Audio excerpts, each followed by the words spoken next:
I'm Vinnie Politan. The subject of my investigation is the murder of baby Evelyn. She was just 15 months when she went missing, but it took another month and a half for someone to call police. This story beyond tragic. Here's more. I just want her back. That's all I want. I've been so long without her. That's 18-year-old Megan Boswell in February of 2020 talking about her missing toddler, Evelyn. Evelyn. Hi. 15-month-old Evelyn was reported missing in February, even though she was last seen months before. I know a lot of people are like, oh, why didn't you report it missing earlier? Because my mom threatened me, and I just want her back. Boswell told police her mother had taken Evelyn. We've been looking for baby Evelyn since last Tuesday. We've been working 24/7 nonstop. We've received a number of conflicting, inaccurate statements from the mother, Megan Boswell, Evelyn's mother. When Evelyn wasn't with Megan's mother or her own father, the investigation revealed Megan was lying. As a result, she has been charged with false reporting. Megan was arrested and taken into custody. 10 days later, 2 months after Evelyn was last seen, Megan's father called police and suggested they search his property. During the search, investigators discovered human remains believed to be those of a 15-month-old girl.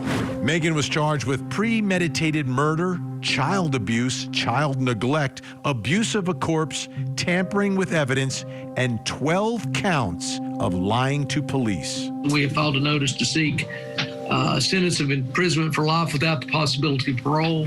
Court testimony revealed Evelyn was found in Megan's old playhouse behind a shed, tightly wound in a fleece blanket, wrapped in aluminum foil, then a trash bag, and shoved head first while alive into a trash can. The medical examiner determined her death was intentional.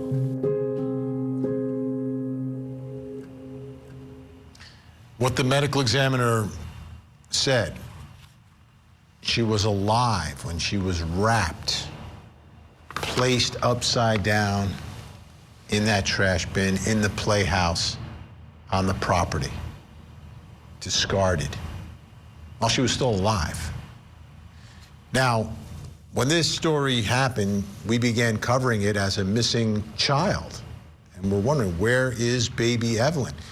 And Megan had spoken out and had said some things and had a story about what happened. And that brings us to the first question in our investigation.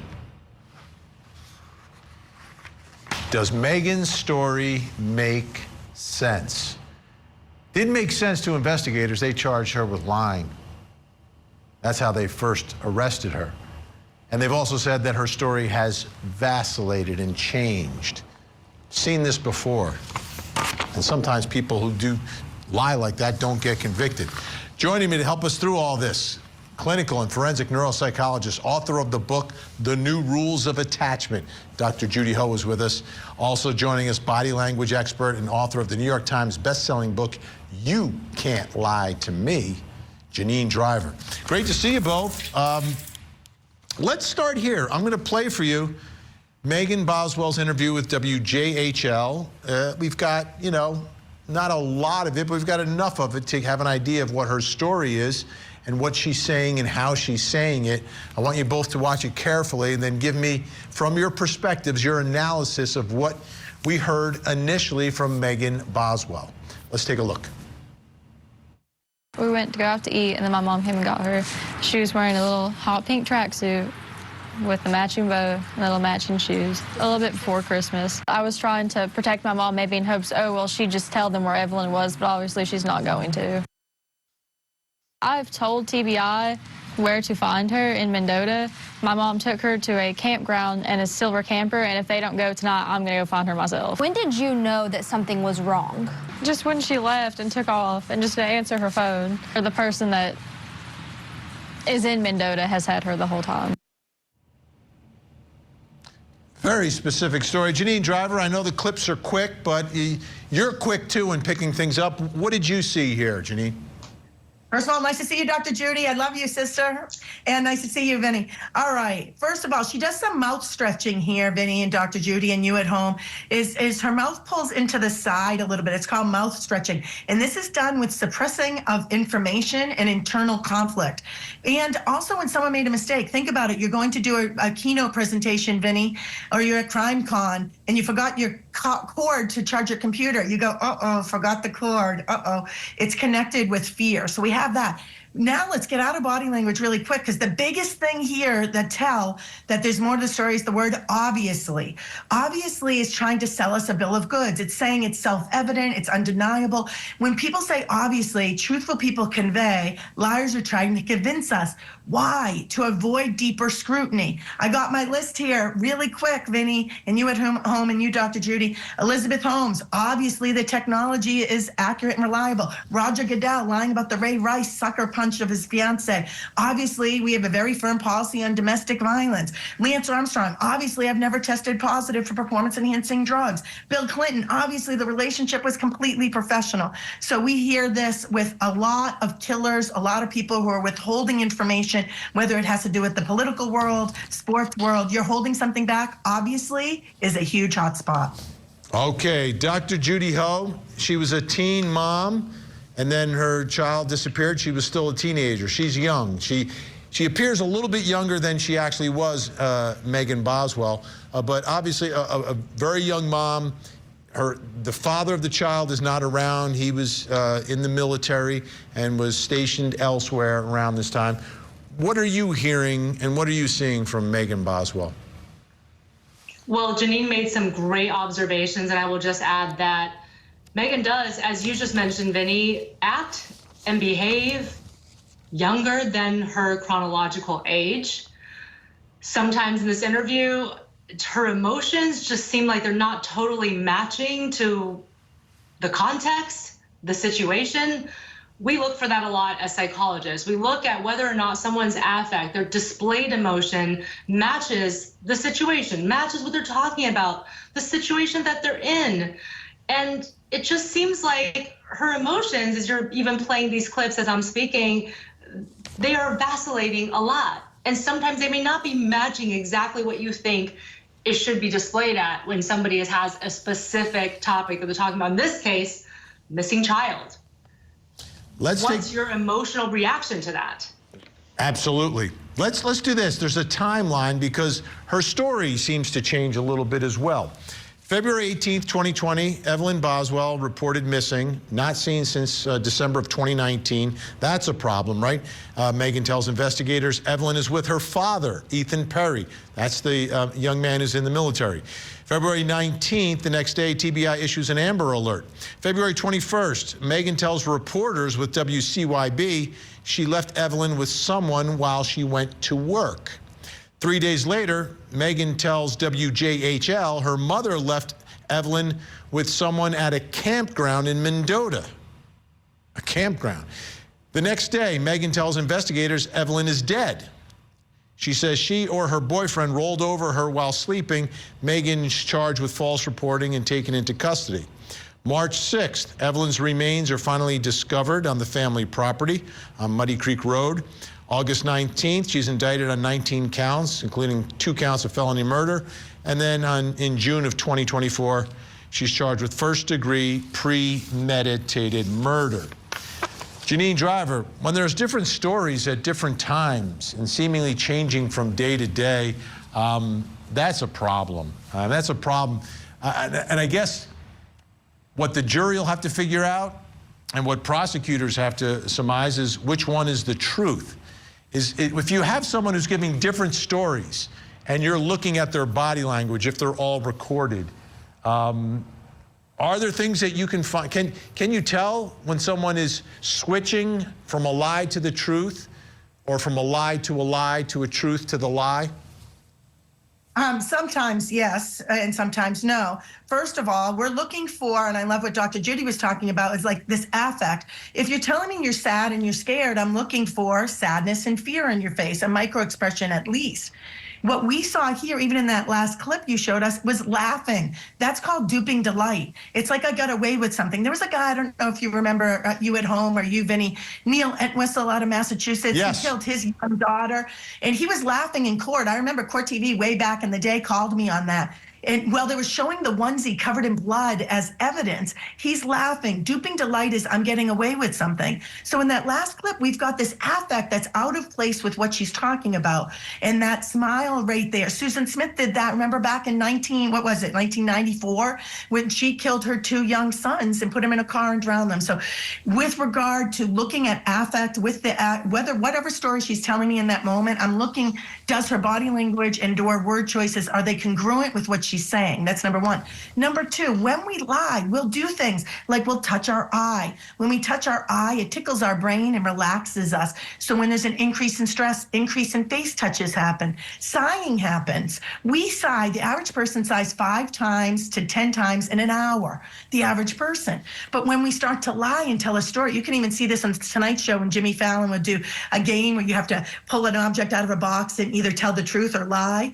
Google that and look at John Cena. And you'll hear just before he makes up his lie describing something, he goes, ah. And Jimmy busts him. He's like, dude, that's your lie. So when there's a sigh going on, it means there's more to the story going on. So there are a lot of different tells we're looking for and listening for. And I think the jury's going to get this right because she's all over the place. Absolutely. All right, Dr. Judy Ho is going to stay with us. Big thank you to Janine Driver. Coming up next, why did it take so long to report Evelyn missing? This case is unlike anything I've ever been involved in. We've had a child that's not been seen by the parents or certain family members in almost 2 months. Widow or mastermind behind a murder. Monica Cimentelli is accused of plotting to kill her husband. Famed celebrity hairstylist Fabio Cimentelli. Prosecutors say she and her lover killed Fabio to collect a big life insurance policy. The defense may say she's a bad woman, but she wouldn't be involved in a murder. It's a whodunit Hollywood story, but will there be a twist that no one sees? The Celebrity Stylist Murder Trial. Weekday mornings, only on Court TV. One now. I always have concerns about trafficking and any type of offense, across state lines and sailing. And I always think of the worst, but we just got to hope and pray little Evelyn's okay and we can get her back as soon as possible. This case is unlike anything I've ever been involved in. We've had a child that's not been seen by the parents or certain family members in almost 2 months. Think about that last statement by the sheriff for just a second. Let it sink in. 15-month-old, right? A 15-month-old. When you have a family and there's a 15-month-old in the family,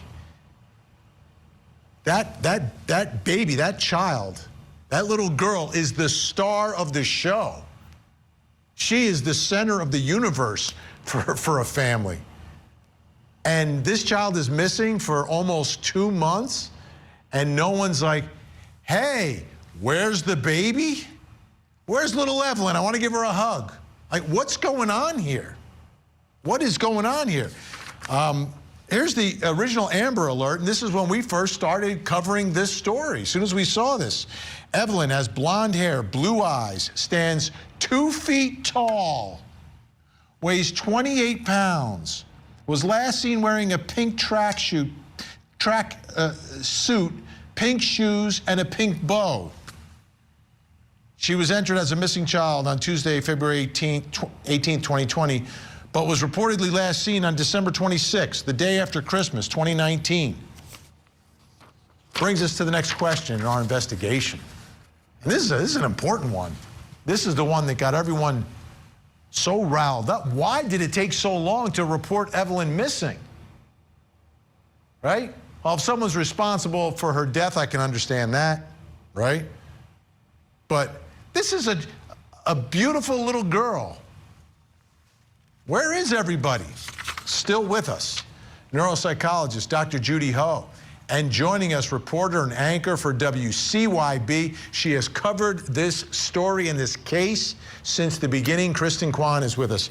All right, Kristen, let me begin with you. Like, what is going on? Like, there's a family here, right? I mean, there's a father, I believe he's in the military, but there's family members around, uncle, grandma, grandpa, I don't know who else is in her life. What was going on here for almost 2 months?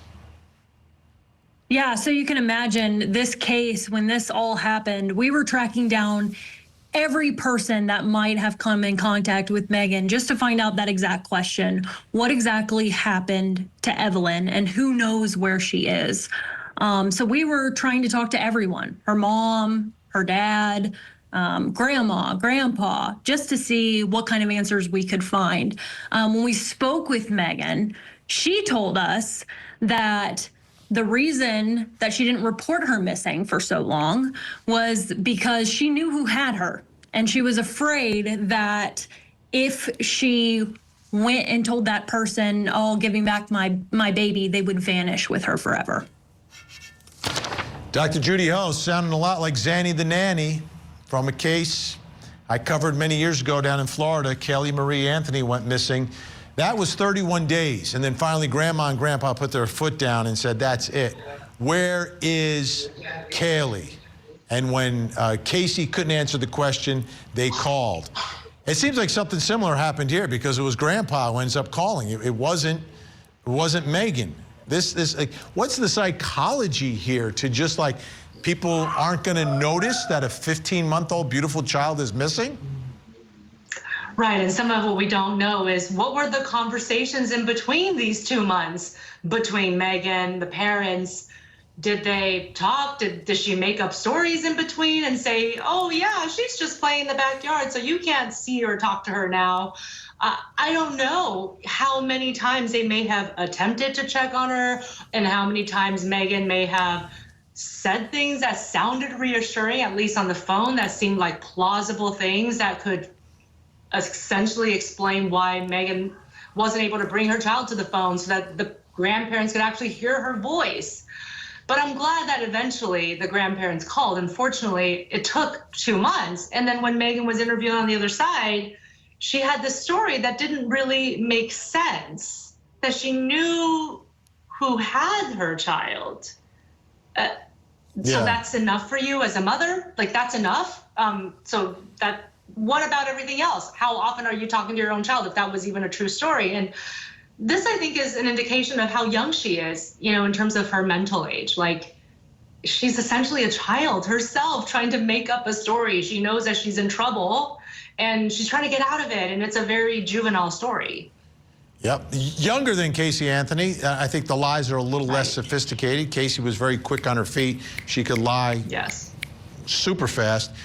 Kristen, what do we know about the living arrangements here for everyone? I understand there's some sort of a family compound that has homes and structures on it where some people are living. Megan, Evelyn, what was their situation? Who else was around? Yeah, so it kind of seems like Megan kind of bounced around places, but the family compound that you're talking about would be her father's place. So he owns a company in Sullivan County, and he has a house, and then he also has, multiple places where he keeps equipment and things like that. So it's a fairly, I would say a rather large compound. Where he has multiple structures on that compound, including sheds and things of that nature.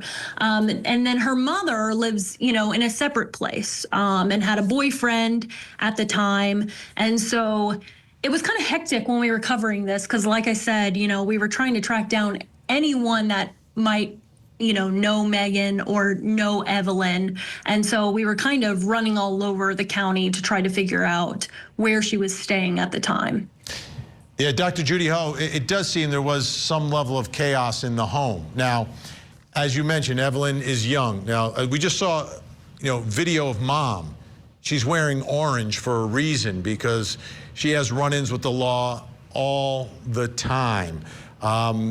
Police had been to the compound. There were issues there. So there was some level of chaos in the family. So from your perspective, how does all that play into everything that happened here? The chaos that Evelyn may have been subjected to as she's growing up and now trying to raise a child within that chaos that sort of continued. Well, chaos is unfortunately a huge deterrent to healthy development for babies and for toddlers because they need consistency and patterns to be able to thrive. So not being able to really understand what's going on and not seeing patterns around her, I'm sure that was very difficult for Evelyn in her early years for the times that she lived. And I think even for the mom, the fact that she had all of this chaos around her, she's trying to figure it out. It kind of feels like she's trying to run from one crisis to the other. And it's a very, very sad story. It's a very tragic story because essentially I think this was going to end up in some kind of disaster. This is actually the worst disaster it could have ended up in, but it could have ended up in CPS at some point. There could have been Child Protective Services involved at an earlier stage. And in some ways, I wish that they were involved in an earlier stage because maybe this death would have been prevented. But I think that eventually she was going to run into trouble with Child Protective Services or the police or some type of major consequence. And Evelyn probably would not have ended up in her care anyway. Yeah, and we're looking at these videos. I think some of these videos were actually shot by Evelyn. Not by Evelyn, by Megan, Evelyn's mom, of these cute little videos. And that's the part that shocks you. How can anyone even consider bringing harm to a child, to that child, to your own child? Yeah. Dr. Judy Ho, thank you so much for all your insight and help. Kristen Kwan from WCYB is going to stick around. We have more questions for her. Up next, I just mentioned Casey Anthony, didn't I?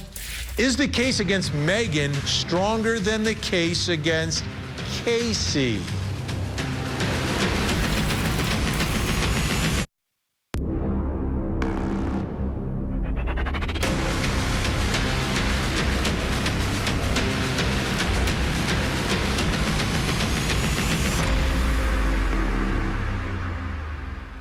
I'm Vinnie Politan. We continue our investigation of the murder of baby Evelyn. Her mom was just a teenager when Evelyn was born and was still a teenager when her daughter was killed. And prosecutors want that teenage mom to spend the rest of her life behind bars. Here's the story.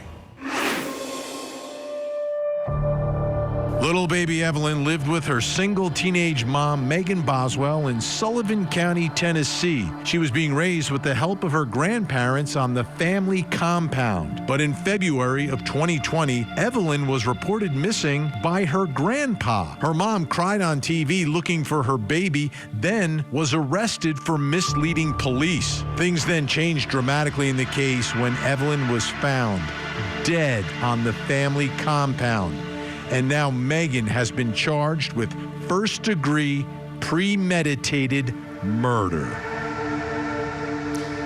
When we first started covering this story, you know the first thing I was thinking about, that woman from Central Florida. I'm going to use her name. I have been using her name during this program, Casey Anthony. Because of this, the initial similarity is so striking that a small child is gone and nobody says anything. In the case of Casey Anthony, it was 30 days, 31 days before that 911 call was made by Cindy and George after Casey could not answer the question, where is Kaylee? And that brings me back to what happened in that case. If you'll recall, the verdict shocked me a little bit. Those of you who were watching me that day probably didn't recognize me. I didn't recognize myself. I'd never been so floored because I was there day in and day out. The evidence. Who lies about their child? If your child is missing, who does nothing? Who would let their child just rot somewhere? And that was basically the defense. And then you know how it turned out. I'm going to close my eyes for a second, but I'll remind you. As to the charge of first-degree murder, verdict as to count 1, we, the jury, find the defendant not guilty, so say we all, dated at Orlando, Orange County, Florida, on this 5th day of July, 2011, signed foreperson. As to the charge of aggravated child abuse, verdict as to count 2, we, the jury, find the defendant not guilty, so say we all, dated at Orlando, Orange County, Florida, this 5th day of July, 2011, signed foreperson. As to the charge of aggravated manslaughter of a child, verdict as to count 3. We, the jury, find the defendant not guilty. So say we all, dated at Orlando, Orange County, Florida, this 5th day of July, 2011, signed foreperson. As to the charge of providing false information to a law enforcement officer, verdict as to count 4. We, the jury, find the defendant guilty of providing false information to a law enforcement officer as charged in the indictment.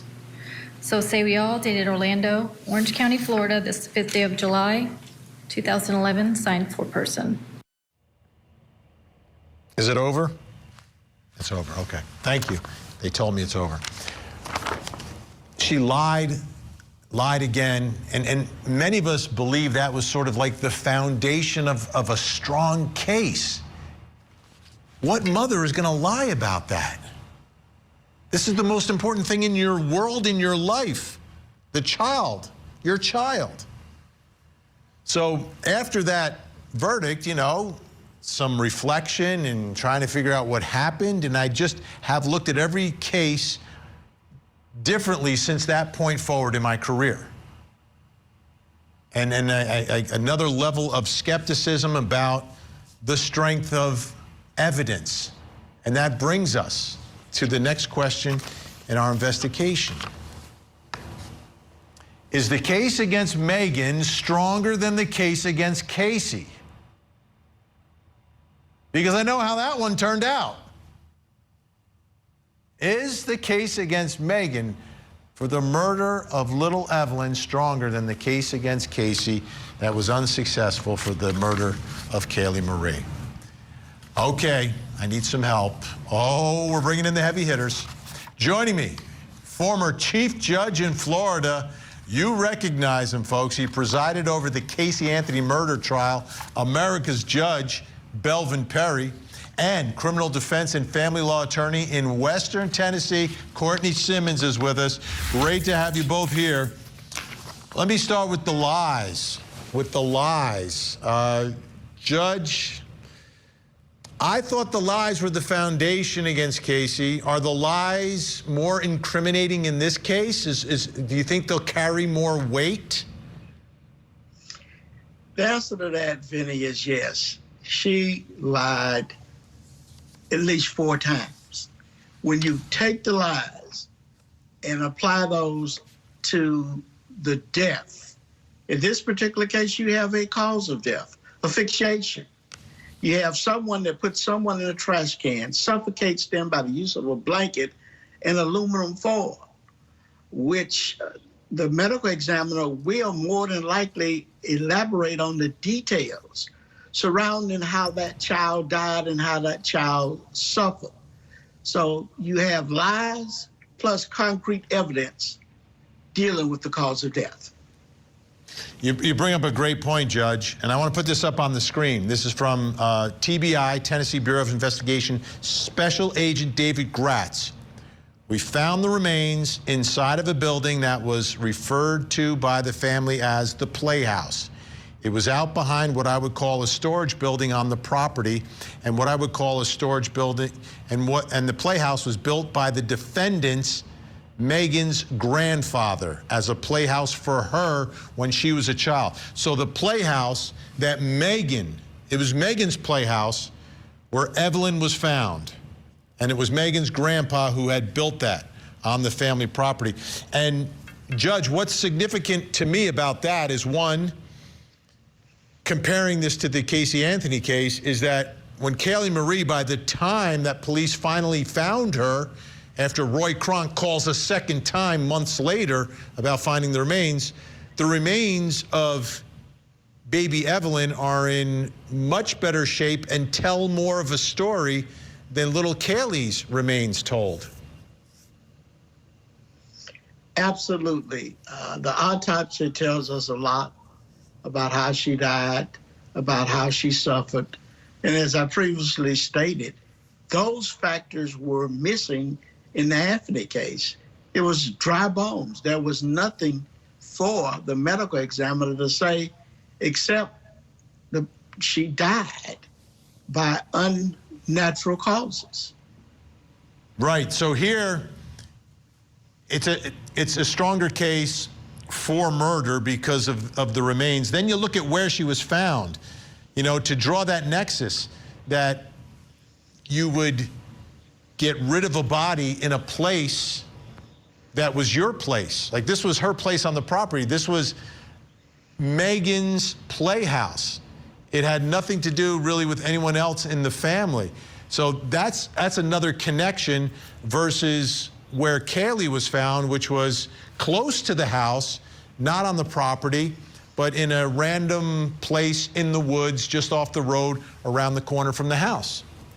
But remember, Vinnie, there was evidence presented where a dog found the smell of death near the playhouse in the backyard at the Anthony's residence, and there was a shovel that was found where it looks like she attempted to bury her by the playhouse in the backyard.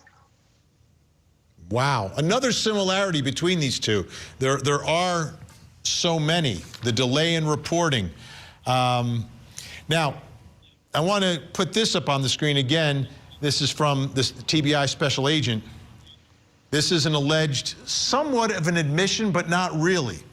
She did say she was aware that Evelyn was dead.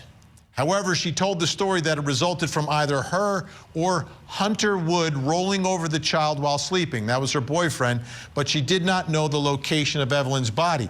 This now sounds almost exactly like Casey's defense. Accidental death, and I don't know what happened to the body afterwards. And, you know, the jury didn't convict Casey, even though she knew that her daughter was dead and moved on with her life, but claimed she didn't know where the baby was, much like Casey's defense argued inside that courtroom. I would be shocked and amazed if this jury, somewhere in the recesses of their mind, would think of the Casey Anthony case.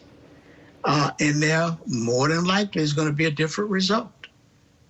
So what you're telling me, Judge, and you have presided over these cases, you have tried these cases for so many years, that the case against Megan strikes you on its face as being stronger than the case against Casey Anthony. While the Anthony case was strong, this case is significantly stronger. These jurors are not going to leave their common sense on the courthouse doorstep when they enter. And what do you think are the potential problems or pitfalls or traps that the prosecution can fall into here? If you were going to advise the prosecution in this case, what would you say to them going into this? Well, number one, they're going to need to try to explain the conduct of this young lady during the time of missing. They're going to also have to debunk the finger pointing that she did towards the father, towards this mythical neighbor, towards her mother. So in other words, tear down all possible defenses that they may put up. And she's going to also more than likely point the finger at someone else. But, you know, you have the legion of lies, and they're going to have to point out she can't be believed. The defense can't be believed, that the evidence is strong in this case, and the evidence is unrefuted. All right, the judge is going to stay with us. We had some technical difficulties with Courtney. Sorry for that. We'll get her back on another day. Still to come, as the judge is saying, is Megan going to point the finger at her family? I was trying to protect my mom, maybe in hopes, oh, well, she'd just tell them where Evelyn was, but obviously she's not going to. Childhood friendship that turned into a feud and ended with shots fired. Now, a famous rapper and Rihanna's significant other faces felony assault charges. The trial of A$AP Rocky, weekday mornings, only on Court TV. This week, a Florida teen, a famous rapper, and a Hollywood wife all facing justice. We're breaking down what to expect each day in our biggest trials. Opening statements with Julie Grant. Mornings at 8, 7 Central on Court TV.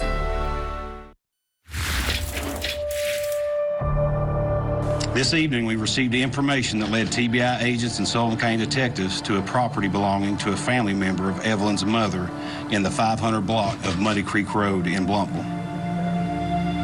During the search, investigators discovered human remains believed to be those of a 15-month-old girl. The remains will be sent for an autopsy and a positive identification.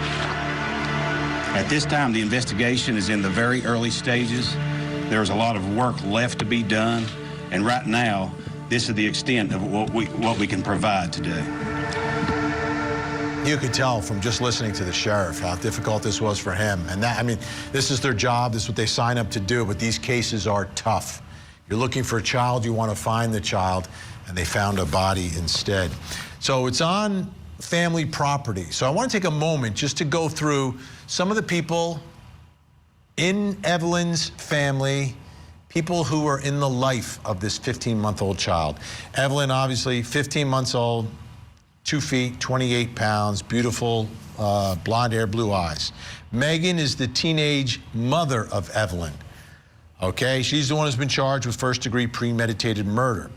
Ethan Perry is Evelyn's dad.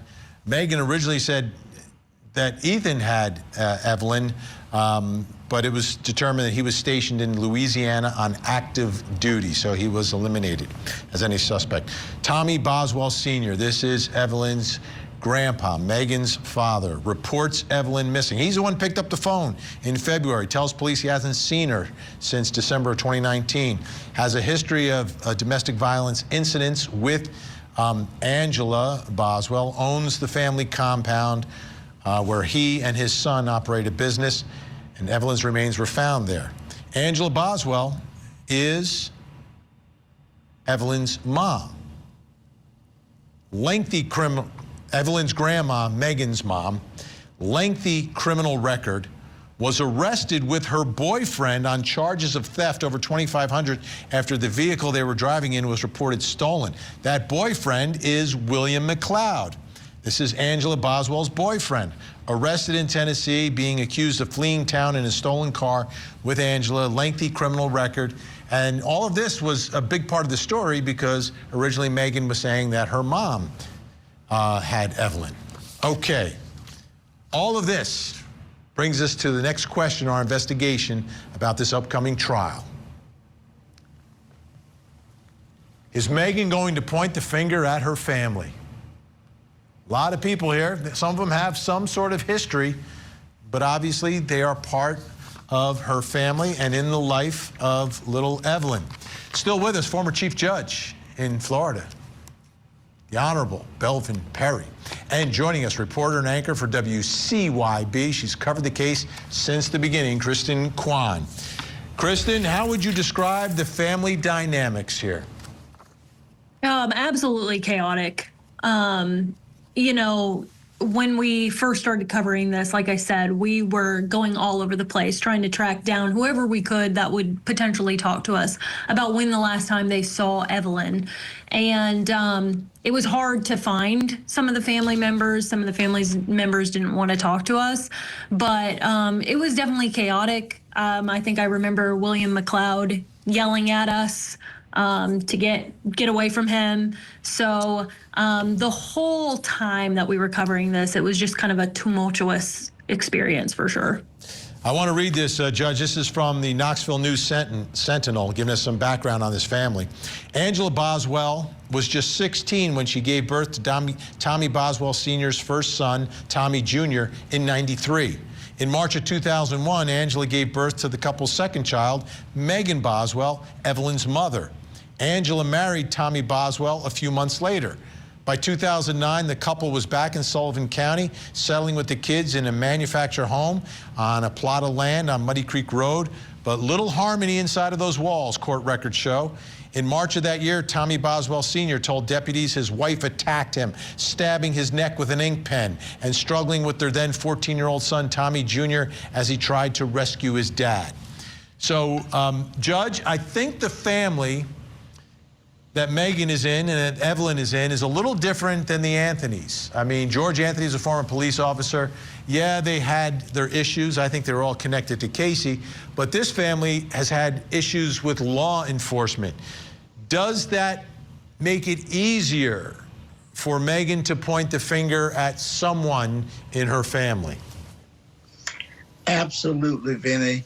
She's going to point the finger at her father, Tommy Boswell. He has a long history of domestic violence. She's going to also point the finger at her mother and her mother's paramour. So remember, Casey pointed the finger at George and her brother, talking about they had both sexually assaulted her. So they're going to muddy the waters up as much as possible. And we should not forget, there is an ongoing feud between the defense attorney and the defendant, Megan, about what witnesses to use. She almost tried to get him thrown off the case. So it's going to be finger pointing at its utmost, because other than that, what defense does she have? Exactly. So, Kristen, this is a long time coming. We're going back to 2020 for all of this, and it's now 2025. Do we have a better idea now from things that have happened as to specifically what the defense may be doing at trial? Yeah, so, we've also been covering every single court appearance that she's had since this all happened. So it's been years now. I think I've attended pretty much every one of them, but maybe two. So there's definitely things that they're throwing out there.